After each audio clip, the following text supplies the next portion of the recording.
Hello friends, Icon engineering tuition ક્લાસીસની ચેનલમાં વિદ્યાર્થી મિત્રો આપ સર્વનું હાર્દિક સ્વાગત છે.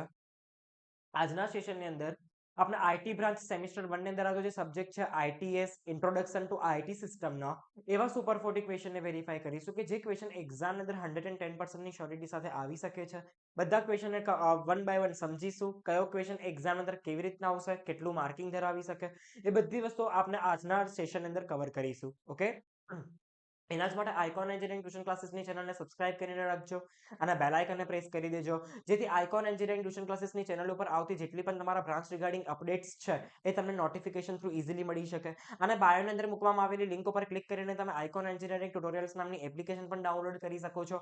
એ એપ્લિકેશન અંદર આપણે ડેલી લાઈવ લેક્ચર લેતા હોઈએ છીએ. ડેલી લાઈવ લેક્ચરની અંદર સ્ટુડન્ટ્સના ડાઉટ સોલ્વ કરતા હોઈએ છીએ. બધા જ કોન્સેપ્ટ ક્વેશ્ચન વાઇઝ સમજાવતા હોઈએ છીએ અને જેટલા પણ આઈએમપી ટાઈપના ક્વેશ્ચન્સ હોય છે એ ક્વેશ્ચન્સને પણ સમજાવવામાં આવતા હોય છે ડેલી લાઈવ લેક્ચરની અંદર.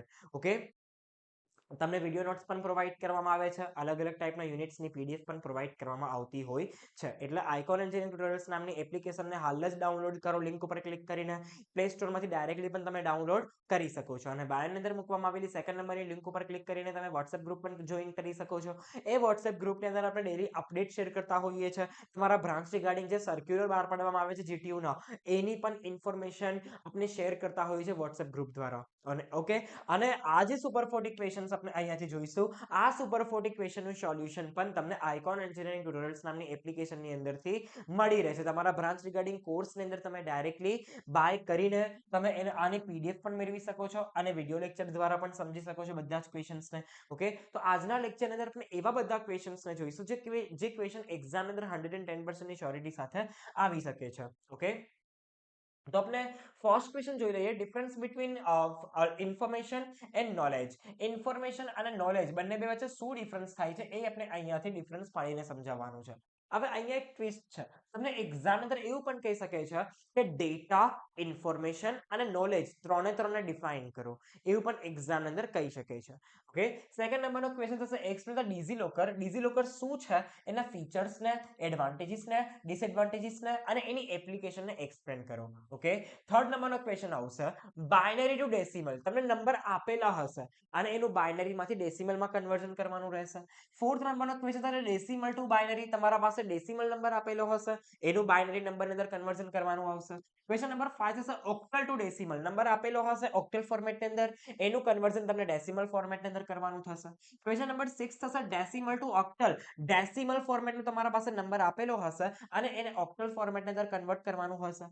પછી ડેસિમલ ટુ હેક્સાડેસિમલ. ડેસિમલ ફોર્મેટની અંદર તમને નંબર આપેલો હશે, એનું કન્વર્ઝન તમને હેક્સાડેસિમલ ફોર્મેટની અંદર કરવાનું છે. ક્વેશ્ચન નંબર 8 થશે હેક્સાડેસિમલ ટુ બાઇનરી. તમારા પાસે હેક્સાડેસિમલ નંબર આપેલો હશે, એની અંદરથી તમને બાઇનરીમાં કન્વર્ઝન કરવાનું છે. ક્વેશ્ચન નંબર 9 થશે explain to and or and not gate. And gate, or gate and not gate ને એક્સપ્લેન કરવાનું કહી શકે છે એક્ઝામ ની અંદર. વેરી મોસ્ટ ઇમ્પોર્ટન્ટ છે અને ગેટ ડ્રો કરવા કમ્પલસરી છે. ઓકે, તો જ તમને પૂરેપૂરા માર્ક્સ મળશે. આગળ આવશે explain NAND gate and NOR gate. NAND gate અને નોર ગેટ ને પણ એક્સપ્લેન કરીને સમજાવવાનું છે. ડાયાગ્રામ ડ્રો કરવો કમ્પલસરી છે. ક્વેશ્ચન નંબર 11 થશે explain EX OR gate or EX NOR gate. X OR gate, X NOR gate exam અંદર આવી શકે છે. એકદમ જ ઇમ્પોર્ટન્ટ ટાઈપનો કોન્સેપ્ટ છે. 12 નંબરનો ક્વેશ્ચન થશે NAND gate as universal gate. NAND gate ને એઝ અ યુનિવર્સલ ગેટ કેવી રીતના ઓળખવામાં આવે છે એ એક્સપ્લેન કરવાનું છે. 30 નંબરનો ક્વેશ્ચન થશે NOR gate as universal gate. NOR gate ને એઝ અ યુનિવર્સલ ગેટ શું કામ કહેવામાં આવે છે એ એક્સપ્લેન કરીને સમજાવવાનું છે. ઓકે, બહુ જ ઇમ્પોર્ટન્ટ ટાઈપના કોન્સેપ્ટ છે. 14 નંબરનો ક્વેશ્ચન થશે explain the functions of operating system. Functions of OS. Exam ને તમને કહી શકે છે કે ઓપરેટિંગ સિસ્ટમના ફંક્શન્સને એક્સપ્લેન કરી આપો. 15 નંબરનો ક્વેશ્ચન થશે difference between open source software and proprietary software. Open source software શું છે, પ્રોપ્રાઇટરી સોફ્ટવેર શું છે, એને ડિફરન્સમાં પાડીને સમજાવવાનું છે. આગળ આવશે 16 નંબરનો question list out types of operating system and explain batch operating system. In multitasking operating system અને બેચ ઓપરેટિંગ સિસ્ટમને એડવાન્ટેજીસ ડિસએડવાન્ટેજીસ સાથે ડાયાગ્રામ ડ્રો કરીને સમજાવવાનું છે. હવે ઓપરેટિંગ સિસ્ટમમાં બહુ બધા ટાઈપ્સ છે. Mobile operating system, network operating system, multithreading operating system. Okay, તો આ બધી જ ઓપરેટિંગ સિસ્ટમમાંથી કોઈ પણ બે ઓપરેટિંગ સિસ્ટમ એક્ઝામ અંદર આવી શકે છે. 70 નંબરનો ક્વેશ્ચન થશે explain the services of operating system. Operating સિસ્ટમની સર્વિસીસ કઈ કઈ છે, મતલબ ઓપરેટિંગ સિસ્ટમ આપણા કમ્પ્યુટરને કઈ કઈ સર્વિસીસ પ્રોવાઈડ કરે છે એ અહીંયાથી જણાવવાનું છે. 80 નંબરનો ક્વેશ્ચન થશે difference between user mode and kernel mode. User mode અને કર્નલ મોડનો ડિફરન્સ પાડીને એક્સપ્લેન કરવાનું છે. 90 નંબરનો ક્વેશ્ચન થશે explain the architecture and components of Linux operating system. Linux operating સિસ્ટમનું આર્કિટેક્ચર અને કોમ્પોનન્ટ્સને એક્સપ્લેન કરવાના છે. 20 નંબરનો ક્વેશ્ચન થશે explain bus, mesh and star topology with diagram. હવે બહુ બધી ટોપોલોજીના પણ ટાઈપ છે. Bus topology, mesh topology, star topology, ring topology. તો આ બધી જ ટોપોલોજીમાંથી કોઈ પણ ટોપોલોજી એક્ઝામ અંદર ડાયાગ્રામ સાથે એક્સપ્લેન કરવાની કહી શકે છે. ઓકે, આગળ છે 21 નંબરનો question explain the simplex and half duplex transmission mode. અહીંયા ટ્વિસ્ટ છે. Simplex mode, half duplex mode અને ફૂલ ડુપ્લેક્સ મોડ ત્રણે ત્રણને એક્સપ્લેન કરો એવું પણ કહી શકે છે. યા તો ત્રણે ત્રણ ડિફરન્સ પાડીને સમજાવો એવું પણ કહી શકે છે. એકદમ જ ઇમ્પોર્ટન્ટ ટાઈપનો કોન્સેપ્ટ છે આ પણ. આગળ આવશે વેરી મોસ્ટ ઇમ્પોર્ટન્ટ ટાઈપનો question OSI model with diagram. Diagram દ્વારા સમજાવવાનો છે ઓએસઆઈ મોડેલને. ઓએસઆઈ મોડેલના બધા જ લેયરને પણ એક્સપ્લેન કરવાના રહેશે. 7 માર્ક્સ અંદર આવી શકે છે. 23 નંબરનો ક્વેશ્ચન થશે એક્સપ્લેન લેન, મેન એન્ડ વેન. Local area network, metropolitan area network અને વાઇડ એરિયા નેટવર્કને બ્રીફમાં એક્સપ્લેન કરવાનું છે. બધાની અંદર ફિગર ડ્રો કરવી કમ્પલસરી છે. અહીંયા પણ એક ટ્વિસ્ટ છે. તમને અહીંયા એવું કહી શકે છે કે કમ્પ્યુટર નેટવર્કને ડિફાઇન કરો અને કમ્પ્યુટર નેટવર્કના ટાઈપને એક્સપ્લેન કરો. તો લેન, મેન અને વેન કમ્પ્યુટર નેટવર્કના ટાઈપ્સ કહેવાય. ઓકે, અહીંથી તમને એવું પણ કહી શકે છે કે કમ્પ્યુટર નેટવર્કના ટાઈપને એક્સપ્લેન કરો તો આ જ 3 ટાઈપ આવે. ઓકે, આગળ આવશે explain synchronise and asynchronise transmission. Synchronise અને અસિંક્રોનાઇઝ ટ્રાન્સમિશન કોને કહેવામાં આવે છે એ ડાયાગ્રામ થ્રુ એક્સપ્લેન કરવાનું છે. ઓકે, એકદમ જ ઇમ્પોર્ટન્ટ ટાઈપનો કોન્સેપ્ટ છે. બંને બેનો ડિફરન્સ પણ એક્ઝામ અંદર આવી શકે છે. બંને બે કોન્સેપ્ટ આવડતા હશે તો ડિફરન્સ તો એકદમ જ ઇઝીલી આવડી જાય. ઓકે, આગળ આવશે question number 25 explain twisted pair media with structure, types, advantages and disadvantages. Twisted pair cable કોને કહેવામાં આવે છે, એના એડવાન્ટેજીસ, ડિસએડવાન્ટેજીસ, એના ટાઇપ્સ અને એના સ્ટ્રક્ચરને ડ્રો કરીને એક્સપ્લેન કરવાનું છે. હવે અહીંયા પણ એક ટ્વિસ્ટ છે. ટ્વિસ્ટેડ પેરની જગ્યાએ તમને કોએક્સિયલ કેબલ પણ કહી શકે છે અને ફાઇબર ઓપ્ટિકલ કેબલ પણ કહી શકે છે. ત્રણે ત્રણમાંથી કોઈ એક હશે ને હશે એડવાન્ટેજ ડિસએડવાન્ટેજ સાથે.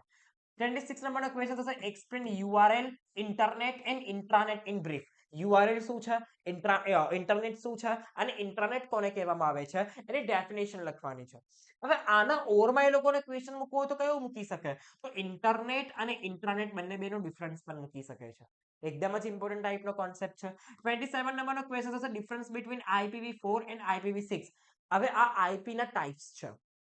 IPv4 અને IPv6 ઇન્ટરનેટ પ્રોટોકોલના ટાઈપ્સ છે.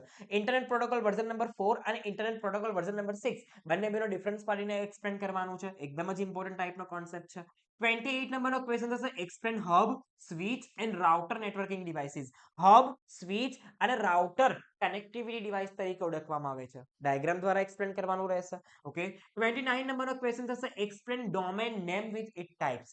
હવે અહીંયાથી એક્સપ્લેન કરવાનું છે કે ડોમેનના નામ કયા કયા હોઈ શકે છે. હવે આની ઓવરમાં એ લોકોને ક્વેશ્ચન કરવો તો કયો કહી શકે, ડીએનએસ કોને કહેવામાં આવે છે, મતલબ ડોમેન નેમ સિસ્ટમ કોને કહેવામાં આવે છે, ડોમેન નેમ સિસ્ટમનું વર્કિંગ એક્સપ્લેન કરો એવું પણ એક્ઝામ અંદર કહી શકે છે. એકદમ જ ઇમ્પોર્ટન્ટ ટાઈપના કોન્સેપ્ટ છે. 30 નંબરનો ક્વેશ્ચન થશે explain the classful addressing scheme in IP address. IP એડ્રેસના જે પેલા મેન 5 ક્લાસ છે ને IPv4 ના, class A, class B, class C, class D અને ક્લાસ E, પાંચે પાંચને એક્સપ્લેન કરવાના છે. 7 માર્ક્સ અંદર આવી શકે એવો ક્વેશ્ચન છે. ઓકે, 31 નંબરનો ક્વેશ્ચન થશે explain the repeater and wireless access point networking devices. Repeater અને વાયરલેસ એક્સેસ પોઈન્ટ કનેક્ટિવિટી ડિવાઇસના નામ છે. એક્સપ્લેન કરવાના છે વિથ એક્ઝામ્પલ. ઓકે, ડાયાગ્રામ પણ ડ્રો અંદર કરી દેવાનો. 32 નંબરનો ક્વેશ્ચન થશે એક્સપ્લેન CIE ટ્રાઇટ. દરેક એક્ઝામ અંદર પૂછાયેલો ક્વેશ્ચન છે. CIE, C for confidentiality, I for integrity, A for availability. હવે એક્ઝામની અંદર તમને કન્ફ્યુઝ કરવા માટે એવું પણ કહી શકે કે ભાઈ કોન્ફિડેન્શિયાલિટીને વિથ એક્ઝામ્પલ એક્સપ્લેન કરો, ઇન્ટિગ્રિટીને એક્ઝામ્પલ સાથે એક્સપ્લેન કરો અને અવેલેબિલિટીને એક્ઝામ્પલ સાથે એક્સપ્લેન કરો. ઓકે, તો તમને અહીંયા કન્ફ્યુઝ 110% ની શ્યોરિટી સાથે કરશે. C for confidentiality, I for integrity and A for availability. ત્રણે અહીંયા એક્સપ્લેન કરવાનું છે વિથ ડાયાગ્રામ. ઓકે, 33 નંબરનો ક્વેશ્ચન થશે explain the need of information security. Information security કોને કહેવામાં આવે છે અને ઇન્ફોર્મેશન સિક્યુરિટીની જરૂર શું કામ પડી એ એક્સપ્લેન કરીને સમજાવવાનું છે. ઓકે, 34 નંબરનો ક્વેશ્ચન થશે ડિફાઇન ક્રિપ્ટોગ્રાફી. ક્રિપ્ટોગ્રાફીને ડિફાઇન કરો અને ક્રિપ્ટોગ્રાફીના જે બે મેઇન ટાઈપ છે સિમેટ્રિક ક્રિપ્ટોગ્રાફી અને અસિમેટ્રિક ક્રિપ્ટોગ્રાફી, બેને અહીંયા ડાયાગ્રામ દ્વારા એક્સપ્લેન કરીને સમજાવવાના છે. એકદમ જ ઇમ્પોર્ટન્ટ ટાઈપનો કોન્સેપ્ટ છે. 35 નંબરનો ક્વેશ્ચન થશે ડિફાઇન વલ્નરેબિલિટી, થ્રેટ એન્ડ અટેક. ત્રણે ડેફિનેશન લખવાની છે. ઓકે, 36 નંબરનો ક્વેશ્ચન થશે ડિફાઇન માલવેર. માલવેર કોને કહેવામાં આવે છે, વાયરસ કોને કહેવામાં આવે છે, વોર્મ્સ કોને કહેવામાં આવે છે અને ટ્રોજન હોર્સિસ કોને કહી શકાય એને એક્સપ્લેન કરીને સમજાવવાનું છે. 37 નંબરનો ક્વેશ્ચન થશે write a short on denial of services attack. Denial of services attack કોને કહેવામાં આવે છે અને ફિશિંગ અટેક કોને કહેવામાં આવે છે એ એક્સપ્લેન કરવાનું છે. ઓકે, હવે ક્વેશ્ચન નંબર 38. હવે જે ક્વેશ્ચન નંબર 38 ની અંદર તમને શું કહી શકે છે, સાયબર લો કોને કહેવામાં આવે છે. એક્ઝામ ની અંદર એ લોકોને પૂછવો હોય આ ક્વેશ્ચન તો 110% ની શ્યોરિટી સાથે પૂછી શકે છે. 37 તો ક્વેશ્ચન છે જ, 38 નોટ ડાઉન કરી દેજો. 38 નંબરના ક્વેશ્ચન અંદર તમને એવું કહી શકે છે કે સાયબર લો કોને કહેવામાં આવે છે અને સાયબર લો ના ઇમ્પોર્ટન્સ લખો. ઓકે, એકદમ જ ઇમ્પોર્ટન્ટ ટાઈપનો કોન્સેપ્ટ આ પણ છે. ઓકે, જે યુનિટ નંબર 6 અંદરથી પૂછાય છે. ઓકે, તો આ જ કોન્સેપ્ટ તમારા એક્ઝામ ની અંદર 110% ની શ્યોરિટી સાથે આવી શકે છે. આ બધા જ ક્વેશ્ચનના આન્સર પણ તમને આઇકોન એન્જિનિયરિંગ ટ્યુટોરિયલ્સ નામની એપ્લિકેશનની અંદરથી with video lecture with PDF મળી રહેશે. Okay, thank you guys for watching this video.